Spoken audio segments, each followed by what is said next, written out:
Welcome back to our channel Ghosh travelogue. আগের পর্বে আপনারা দেখেছেন আমরা কলকাতা থেকে মায়াপুর ইসকন কীরমভাবে গেছি বাই রোড, এবং সেই পৌঁছানোর জার্নিটা কিন্তু অলরেডি আমাদের চ্যানেলে আপলোডেড আছে। যদি না থেকে থাকেন আগের ব্লগটা প্লিজ চেক করে নিন। এই পর্বে আপনাদের দেখাবো আমরা ইসকনের ফেমাস প্রসাদম, আর তার সঙ্গে তুলে ধরবো ইসকনের নানা রকম ঘোরার তথ্য। আমরা প্রথমেই মায়াপুর ইস্কনে ঢুকে ভোগ প্রসাদ গ্রহণ করব বলে ঈশোদয়া ভবনের সামনে চলে এসেছি। আজকে আমরা ঈশোদয়া ভবনের ভোগ প্রসাদম গ্রহণ করব। আর সবচেয়ে বড় কথা, এখানে কিন্তু যে কোনো ভবনের ভোগ প্রসাদম গ্রহণ করতে গেলে সকাল 11টা থেকে 11:30টার মধ্যে কুপনটা কালেক্ট করতে হবে। যেহেতু উইকেন্ড ছিল তাই জন্য 11টার মধ্যেই করে নেওয়া ভালো। আর আমাদের একজন ছিলেন যিনি কুপন কালেক্ট করে রেখেছিলেন, জাস্ট বিকজ আমাদের কৃষ্ণনগরে কাজ ছিল, সেই জন্য আমরা ভবনে এসে ভেতরে ঢুকে এখানে লাইনে দাঁড়িয়ে পড়েছিলাম। ফার্স্ট ব্যাচ কিন্তু অলরেডি বসে গেছিলো। Hello everyone, welcome back to our channel Ghosh travelogue. আমরা যেখান থেকে শেষ করেছিলাম সেখানেই শুরু করছি। ঈশোদয়া ভবনে পৌঁছে গেছি। 1টা থেকে ভোগ প্রসাদ ছিল। আজকে আমরা লাইনে দাঁড়িয়ে আছি। 1 রাউন্ড হয়ে গেছে, সেকেন্ড রাউন্ড আমরা যাবো বলে বেশ লম্বা লাইন। আর এটা হচ্ছে থালি সিস্টেমটা। আর একটা এই ঈশোদয়া ভবনে আরেকটা আছে যেটা হচ্ছে বুফে সিস্টেম। বুফে সিস্টেমেরটা হচ্ছে আপনাদের দেখাই, দেখুন ওই যে আমার পেছনে দেখছেন ওই যে গাছের দরজা, ওটা হচ্ছে বুফে সিস্টেম। এটা হচ্ছে বুফে সিস্টেম। এটা হচ্ছে বুফে সিস্টেমের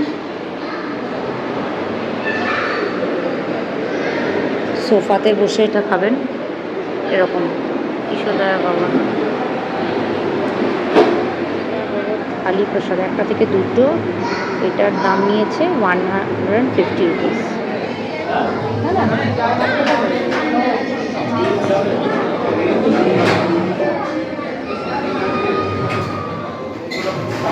হরে কৃষ্ণ। ভাত, ডাল, পোস্ত, তরকারি, পনির, রায়তা, অসম, দারুণ। বসে দেখলাম এ যেন রাজকীয় খাবার দাবার, মানে অসাধারণ। এরকম একটা কাচের টেবিলে চেয়ারে বসে এসে গেছিলো অন্ন, ডাল, একটা চানা পানিরের সবজি, একটা আলু পটলের রসা মতন, একটা পাঁচমেশালি সবজি, তার সঙ্গে ছিল বেগুনি, রুটি, পায়েস, গোলাপ জামুন, তাছাড়া ছিল চাটনি আর স্যালাড ছিল, আর তারপরে দিয়েছিল পাঁপড়। বেগুনিটা শুধু একবার ওয়ান টাইম সার্ভ, তাছাড়া বাকি সব কিছুই চাইলে দিচ্ছে, সঙ্গে গন্ধরাজ লেবুও দিয়েছিল। খাওয়া দাওয়া কি বলবো, এর তো কোনো রিভিউ দেওয়ার মতন আমার ক্ষমতা নেই, কেননা প্রসাদ কখনো রিভিউ হয় না, প্রসাদ হচ্ছে প্রাইসলেস। এই যে প্রসাদ আমরা পেয়েছি, এই আমাদের ভাগ্য যে আমরা প্রভুর প্রসাদ গ্রহণ করতে পেরেছি। কিন্তু প্রচুর পরিমাণে দিয়েছিল এবং পরে কিন্তু রিপিটও করছিল। অসাধারণ, মনটা যেন আমাদের ভরে গেল। আমরা ভোগ প্রসাদম খেয়ে বেরোলাম ঈশোদয়া ভবন থেকে। প্রচুর রকম আইটেম, মানুষ খেতে পারছে না, তাই না? আমার মনে হয় রাত থেকে একটু কম করে দিতে পারে, এবং বেগুনিটা 2টো দিতে পারে। বেগুনিটা 1টা দিয়েছে, বাকি সব কিছু কিন্তু রিপিটেশন হচ্ছে। তার মানে বেগুনিটাই 2টো দিতে পারে, বাকি সব জিনিস কম করে হলেও চলে যায়। অসাধারণ। এই হলো সেকেন্ড টাইম আমরা এখানে ভোগ প্রসাদ খেলাম। বলো, মায়াপুর ইস্কনের ভেতরে সুপার মার্কেট। এই নিয়েছি। কি নিলাম হচ্ছে নো অনিয়ন নো গার্লিকের 2টো সস নিলাম, একটা টমেটো সস, একটা চিলি সস। কেননা শ্রাবণ মাস আসছে এবং যে কোনো পুজো পাজায় খাওয়ার জন্য নো অনিয়ন নো গার্লিক সসটা ভীষণ দরকার হয়। তা গোপু বলে একটা ব্র্যান্ড আছে এখানে, আমার মনে হয় নিজস্ব, ওই ব্র্যান্ডের নিলাম।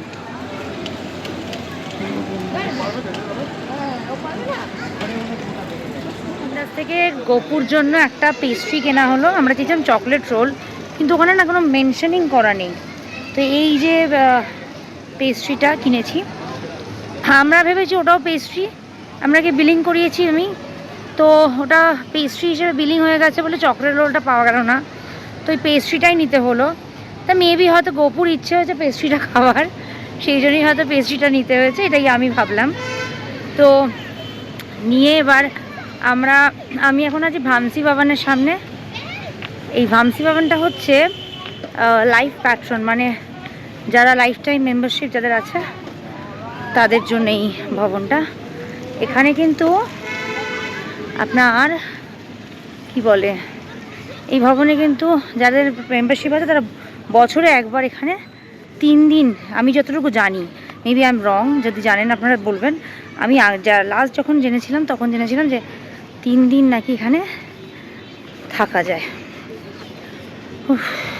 আমরা চলে এসেছি মন্দিরের সামনে, আর এই হলো কঞ্জ ভবন।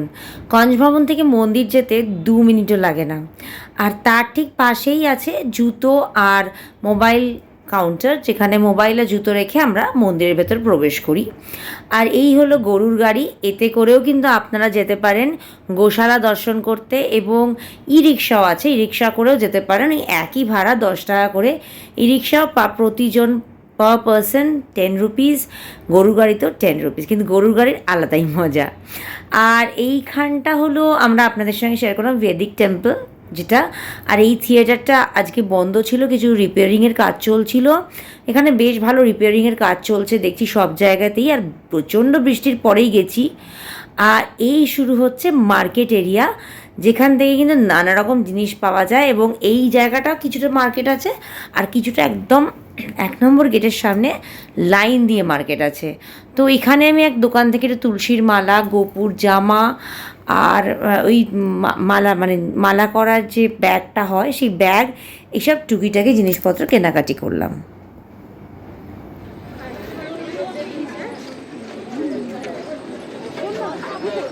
এই হলো ভেদিক, দ্য লার্জেস্ট টেম্পল। এই টেম্পলে কিন্তু বিকেল হলে টিকিট কেটে ঢোকা যায়। এখনও টাইমিং হয়নি, আমার ইচ্ছে ছিল ঢোকার, কিন্তু সেই দিনকে সামাও ঢুকতে পারিনি। আর ঠিক এই মন্দিরের অপোজিটে এই দোকান থেকে আমি কিনলাম গোপী ড্রেস, যেটা আপনাদের সঙ্গে আলাদা করে একটা ভিডিওতে শেয়ার করব। একটা গোপী ড্রেস কিনে নিয়েছি, এবার যাচ্ছি। এই হলো প্রভুপাদ মন্দির, যেখানে এন্ট্রান্স মানে প্রবেশ পথ দিয়ে ঢুকে আপনারা গিয়ে অনায়াসে দর্শন করে আসতে পারবেন। আমার হয়নি, তার কারণ আমি একা ছিলাম, আর ঝাঁকে ঝাঁকে বৃষ্টি আসছিল, প্রচণ্ড বৃষ্টি পড়ছিল। ঠিক 5 মিনিট করে বৃষ্টি থামছিল, তো আবার তারপরে 15-20 মিনিট বৃষ্টি পড়ছিল। এই হলো 1 নম্বর গেট, যেখানে চলে এসেছি। আর এই সামনে হলো নন স্টপ হরিনাম সংকীর্তন হয়ে যায় এখানে 24/7। এখানে কিন্তু আপনার আসলে দারুণ লাগবে, মানে আপনি দাঁড়িয়ে থাকবেন, কোনো সময় এখানে হরিনাম সংকীর্তন থামে না, এবং এখানে কিন্তু 24 ঘন্টা 24/7 হরিনাম সংকীর্তন হয়ে যায়। আর এখানে আছে মহাপ্রসাদের কুপনের কাউন্টারগুলো একদম 1 নম্বর গেটের সামনেই। আপনারা আসলে কিন্তু এখানে ঈশ্বরদয়া ভবন থেকে শুরু করে নামহট্ট ভবন, গীতা ভবন, গদা ভবন সব জায়গাকারই প্রসাদের কুপন নিজেরাই হাতে করে কাটতে পারবেন, এবং টাইমটা হচ্ছে 11টা থেকে 11:30টার মধ্যে ঢুকে পড়বেন। একদম 1 নম্বর গেট দিয়ে ঢুকেই কিন্তু আপনারা এই কুপনের কাউন্টার পেয়ে যাবেন। এই হলো 1 নম্বর গেট। আর গেট দিয়ে ঢুকেই ডান হাতে শাড়ি দিয়ে বলতে পারেন মার্কেট, গোপী ড্রেস, তাছাড়া মানে গোপালের জামা কাপড়, ঠাকুরের শৃঙ্গার, তুলসী মালা, মানে কত কিছু, ছেলেদের সুন্দর সুন্দর ধুতি, পাঞ্জাবি, ফতুয়া, বাচ্চাদের টি শার্ট, মানে অসাধারণ জিনিসপত্র কিন্তু এখানে পাওয়া যাচ্ছিল। আর তারপর আমি চলে এলাম একটা জায়গায় আখের রস খেতে। আখের রস এই মেশিনে করে বানিয়ে দিল, খেয়ে তারপর মন্দিরে পুরোটাই ঘুরেছি। এখন বসে আছি এই পাশের যে গোবিন্দাসটা, ও পাশেরটা না, এই পাশের গোবিন্দাসটার সামনে। বৃষ্টি পড়ছে, যেমন ভ্যাবসা গরম তেমন বৃষ্টি। উঠে পড়লাম এই গরুর গাড়িতে, আমি একাই যাচ্ছি গোশালা দেখতে, সঙ্গে আরও প্যাসেঞ্জার্সও ছিল, কিন্তু এই ট্রিপটা কিন্তু আমি একাই করেছি। শুধু প্রসাদাম খাওয়ার সময়টাই ও ছিল, কর্তামশাই ছিল, বাকি সময়টা কিন্তু পুরোটাই আমি একা ঘুরেছিলাম। কর্তামশাই কিন্তু সেই দিনকে কিছু কাজে ব্যস্ত ছিলেন। তো তারপরে চলে এলাম এই গরুর গাড়িতে ওঠার একটা আলাদাই অনুভূতি, খুব ভালো লেগেছে। এরকম গরুর গাড়ি করে একটু আস্তে আস্তে যাচ্ছিলো, অবভিয়াসলি গরুর গাড়ি আসতেই যাবে। আর দেখতে পাচ্ছেন যেরকম ই রিক্সাগুলো, এই ই রিক্সা করেও আপনারা যেতে পারেন, 10 টাকা পার হেড। আর যদি আপনারা গরু গাড়ি করেন তাতেও কিন্তু 10 টাকা পার হেড। আমরা পৌঁছে গেছি কিন্তু গোশালার একদম সামনে। গোশালার বাইরেটায় সুন্দর দুধ, দই এসব বিক্রি হচ্ছে এবং ওপর দিয়ে উঠে গিয়ে আপনারা দেখতে পাবেন নানা রকম সুন্দর সুন্দর কিউটেস্ট বলতে পারেন গমাতা, যাদেরকে দেখে কিন্তু মনটা জুড়িয়ে যাবে। হ্যাঁ, এখানে হাত দিতে পারেন গায়ে, কিন্তু খাওয়ানোর কোনো নিয়ম নেই। আপনারা যদি কিছু খাওয়াতে চান তাহলে আপনাদেরকে ট্রাস্টি থেকে পারমিশন নিতে হবে। সেখানে না আপনাদের সামনেই যে অফিস আছে ওখানে কথা বলে দেখতে হবে, কিন্তু আমি কিন্তু এইসব খাওয়ানো টাওয়ানোর দিকে যাইনি। সুন্দর সুন্দর কিউটেস্ট গৌমাতারা দেখে আমার ভীষণ ভালো লেগেছিল। আমি বেশ অনেকক্ষণ এখানে দাঁড়িয়ে দাঁড়িয়ে দেখলাম, প্রণাম করলাম। এবং আমাদের সনাতন ধর্মের মানে আমাদের হিন্দু শাস্ত্রে কিন্তু গৌমাতাকে আমরা পুজো করি, সুতরাং এখানে এসে মানে খুবই ভালো লাগছিল, মনটা ভীষণ একটা শান্তি পাচ্ছিল এবং বাচ্চারা না ভীষণ খুশি হচ্ছিল সুন্দর সুন্দর গৌমাতাদের দেখে, ভীষণ খুশি হচ্ছিল।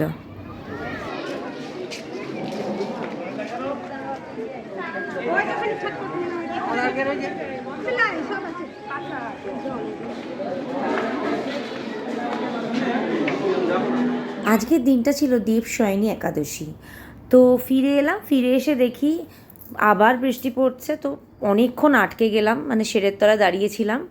তারপরে ওই যে নতুন মন্দিরটা যাওয়ার যে টাইমিংটা সেটা পেরিয়েও গেল বৃষ্টির জন্য, আর আমার কাছে ছাতাও ছিল না। অনেকক্ষণ দাঁড়িয়ে থাকার পর আমি কর্তামশাইকে বললাম কতক্ষণে আসছে। কর্তামশাই আসছে, আমরা কিন্তু যাব বাতি জ্বালাতে মন্দিরের ভেতরে। যা বৃষ্টি শুরু হয়ে গেল, আমি যাচ্ছি গাড়িতে সব জিনিসপত্র রাখতে। এখন মন্দিরে আরতি হবে, সন্ধে আরতি। সেই সন্ধে আরতিটা দেখতে ঢুকবো। তো সেখানে তো ভেতরে কিছুই অ্যালাউড নয়, মানে ফোন ক্যামেরা কিছুই অ্যালাউড নয়।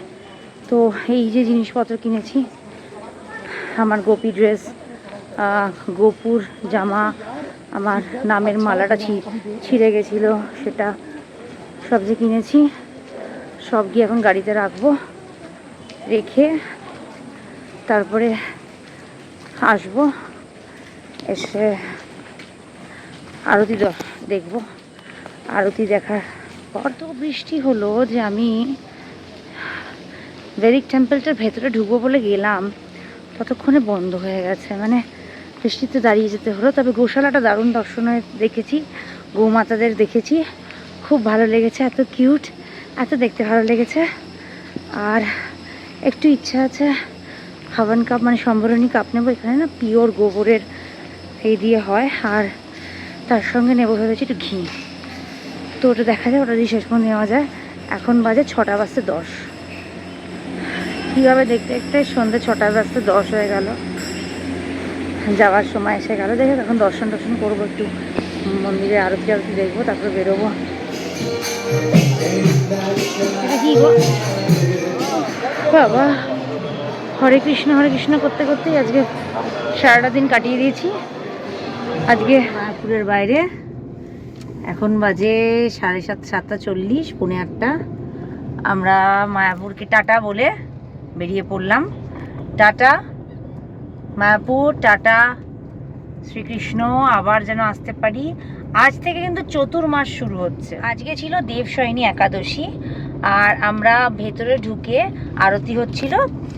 দারুণ সুন্দর লাগছিল, দারুণ সুন্দর একদম। না একটা বেশ এই ফ্রুশিয়া পিঙ্ক কালারের বেনারসি ড্রেস পরিয়েছিল রাধারানীকে, শ্রীকৃষ্ণকে এবং গোপীদের, আর অসাধারণ লাগছিল। মানে কল্পনা করা যাচ্ছে না। মানে ওখানে যেহেতু কোনো ফোন নিয়ে ঢুকতে দেয় না, সেই জন্য এটার তো কোনো ভিডিও দিতে পারবো না, শুধু চোখের দেখাটা আপনাদের সঙ্গে শেয়ার করছি।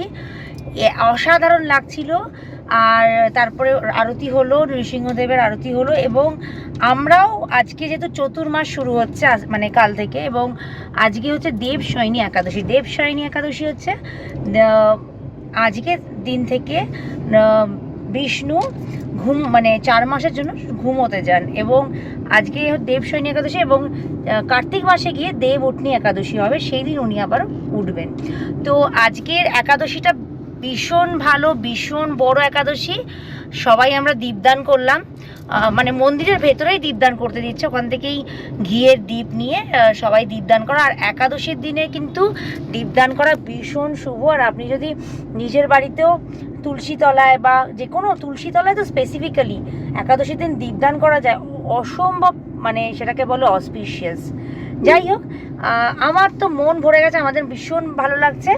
এখন 7:45 বাজে, আমরা মায়াপুর থেকে বেরিয়ে পড়লাম। ব্যাস এই ছিল আমাদের আজকের মায়াপুরের একটা ডে ট্রিপ। আমি যতটা পেরেছি দেখিয়েছি আপনাদেরকে। শুধু বৈদিক মানে মন্দিরটায় প্রচণ্ড বৃষ্টি পড়ছিল, সেই সময়টা আমি ওই সময়টা গিয়ে উঠতে পারিনি। আর পরে শুনলাম যে কালকে যেহেতু উল্টো রথ ছিল আর আজকে একাদশী, তাই জন্য আজকে স্পেসিফিক্যালি কিন্তু ওই যে একটা ট্যুর হয় সেই ট্যুরটা হচ্ছে না, পরে গিয়ে শুনলাম। ভালো লেগে থাকে please like share and subscribe to our channel. আর আর আর কি আছে আর তথ্য বলতে গেলে, হ্যাঁ, আমরা যে ভোগটা খেলাম ঈশোদান ভবনে, সেটার প্রাইস ছিল 150 রুপিস।